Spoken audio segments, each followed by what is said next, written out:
Olá, boa tarde. Você acompanha agora notícias do Brasil e do mundo desta terça-feira, dia 15 de agosto. O Ministério de Minas e Energia informou nesta tarde que o Sistema Nacional de Energia foi restabelecido após o apagão do início do dia. Segundo o Ministério, apenas algumas localidades pontuais ainda necessitavam de ajustes na parte da tarde.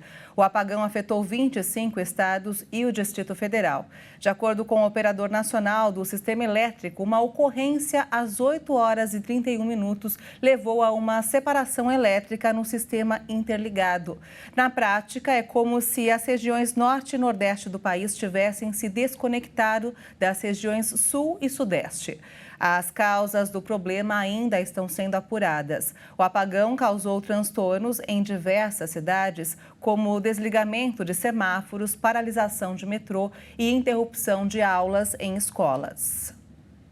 A Petrobras anunciou um aumento no preço da gasolina e do diesel nas distribuidoras a partir desta quarta-feira. A repórter Maria Clara Leite tem mais informações. O aumento anunciado é de 41 centavos no preço da gasolina e 78 centavos no valor do diesel. Assim, o preço médio do litro do diesel passa a ser de R$ 3,80 e o valor do litro da gasolina sobe para R$ 2,93 nas distribuidoras. Agora, o valor cobrado ao consumidor final no posto é sempre maior, já que é afetado também por outros fatores, como impostos, mistura de biocombustíveis e margens de lucro da distribuição e também da revenda, conforme ressaltou a Petrobras por meio de nota. Mas apesar desses novos aumentos, a companhia diz que a variação acumulada nos preços dos combustíveis até aqui em 2023 apresenta redução de 15 centavos por litro da gasolina e 69 centavos por litro do diesel. Bem, de qualquer forma, os consumidores precisam preparar o bolso, porque já vão começar a encontrar nas bombas os reflexos dos reajustes aplicados agora para as distribuidoras. O agronegócio, um dos destaques da economia brasileira, também está impulsionando a geração de empregos no país. Um levantamento mostra que dos 5 municípios com maior número de vagas abertas no primeiro semestre, 4 estão ligados à atividade agrícola. Com a taxa de desemprego no menor patamar desde 2014, algumas cidades do país estão se destacando na criação de novos empregos.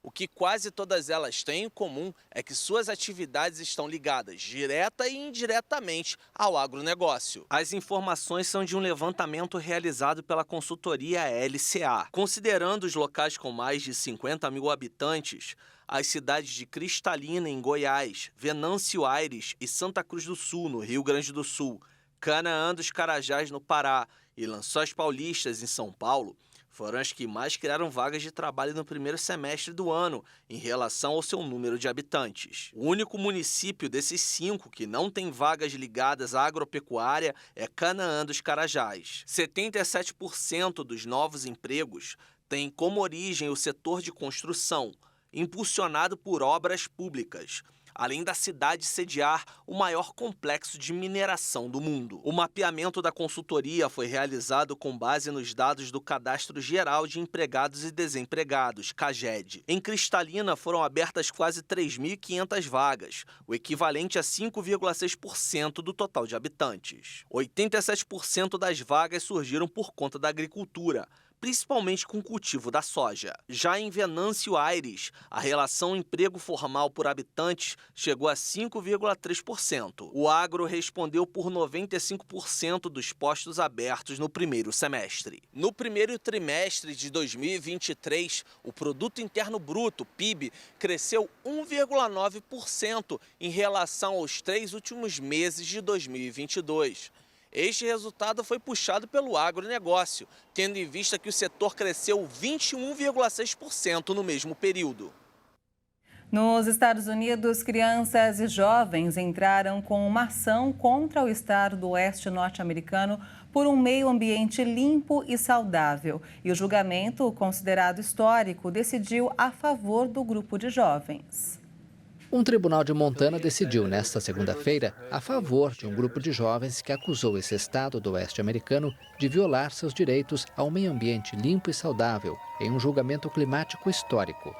A juíza Kev Seeley considerou inconstitucional uma lei estadual que impede as agências de considerar os impactos dos gases do efeito estufa ao emitir licenças para o desenvolvimento de combustíveis fósseis. Os demandantes têm o direito constitucional fundamental a um meio ambiente limpo e saudável, incluindo o clima, escreveu a juíza em sua decisão de mais de 100 páginas. Os 16 demandantes, com idades entre 5 e 22 anos, não pediram indenização financeira. O julgamento foi realizado em junho em Helena, no norte de Montana. Os jovens contaram como a crise climática afeta a sua saúde, bem-estar e as finanças de suas famílias. É a primeira vez que a Constituição de um estado americano é mencionada em um tribunal para atacar autoridades locais em relação à questão climática.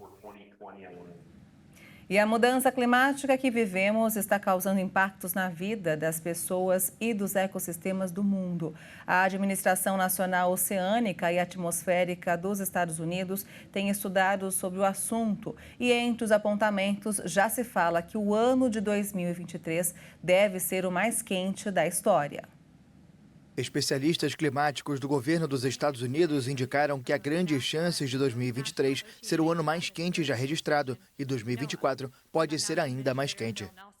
Sarah Kapnick, cientista da Administração Nacional Oceânica e Atmosférica dos Estados Unidos, afirmou que 2023 já é o terceiro ano mais quente e praticamente já garantiu o lugar no top 5 de anos mais quentes já registrados.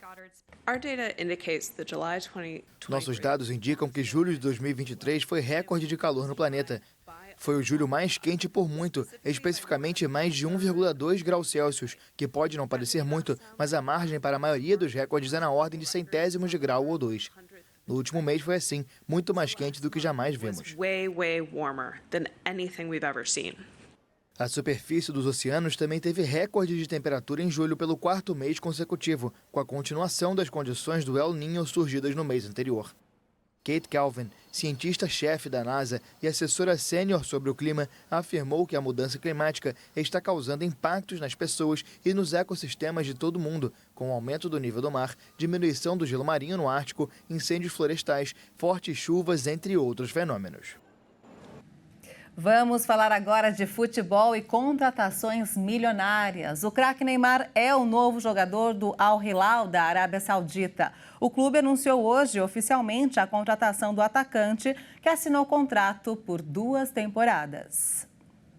O brasileiro é um dos principais nomes a deixar o futebol europeu para fazer parte da transformação promovida pelo governo saudita na liga local. Cristiano Ronaldo, Benzema, Kanté, Firmino, entre outros nomes do nível mais alto do futebol mundial, já tinham sido seduzidos pelas cifras milionárias oferecidas. Neymar vai ser companheiro de trabalho de nomes conhecidos do futebol brasileiro, como os atacantes Malcom e Michael, com passagens por Corinthians e Flamengo, respectivamente, além de ser comandado pelo treinador Jorge Jesus, com passagem marcante pelo rubro-negro carioca.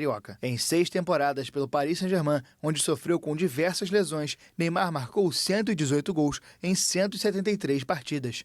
Ele venceu 5 títulos do Campeonato Francês e 3 Copas da França, mas não conseguiu levar o PSG ao título da Champions League, grande sonho do clube parisiense. E essa edição fica por aqui. Você acompanha outras informações logo mais às 5 da tarde com Beatriz do Vale. E eu volto no Jornal das 18h30 ao lado de Juliana Dariva. Até lá.